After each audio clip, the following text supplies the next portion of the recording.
রাজধানী পূর্বাঞ্চল এলাকায় রয়েছেন আমাদের সহকর্মী ইমরানের সাথে যুক্ত হয়ে জানতে চাই যে রাজধানী পূর্বাঞ্চল বা ৩০০ ফিট এলাকা বা যে নীলা মার্কেট এলাকা, এখানে কিন্তু রাজধানীর মানুষ একটু স্বস্তির খোঁজে এমনিতেই চলে যান।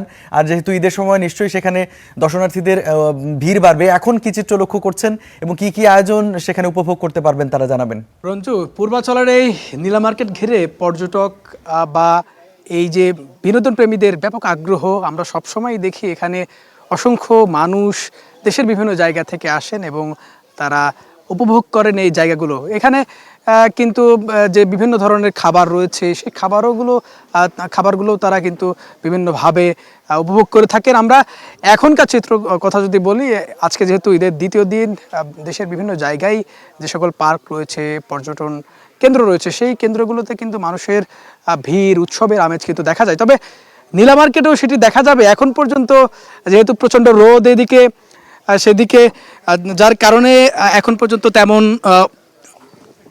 পর্যটক দেখা যায়নি। তবে কিছু কিছু মানুষ আসছেন, তারা প্রিয়জন পরিবারের সঙ্গে এখানে ঘুরতে আসেন। আমরা যেই চিত্রটি আমরা এখন দেখছি, এটি নীলা মার্কেটেরই একেবারে একটি পাশ, যেখানে নদী, এটি বালু নদী বলা হয় এই নদীতে, এবং এই নদীতে অসংখ্য বোট রয়েছে। যেই বোটগুলোতে যারা বিনোদন প্রেমীরা আসেন তারা এই বোটগুলোতে, এই নদীতে ঘুরে এবং ঘুরে ঘুরে তাদের যে উপভোগের সময়, সেই সময়গুলো খুব স্বাচ্ছন্দ্যে কাটায়।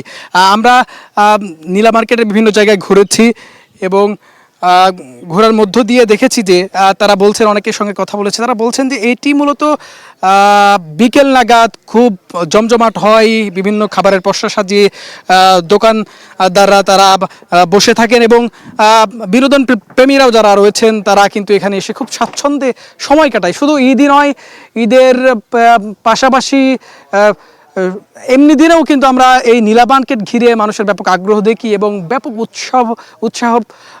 উৎসাহ উদ্দীপনার মধ্য দিয়ে তারা কিন্তু এখানে এসে সময় কাটান। তবে আজকে যেহেতু ঈদের দ্বিতীয় দিন, আজকেও প্রচণ্ড মানুষ আসবে, তবে এখন পর্যন্ত সেই ভিড়ের চিত্র আমরা দেখতে পাইনি। এই ছিল আমার কাছে সবশেষ। রঞ্জু, ইমরান, আপনাকে ধন্যবাদ।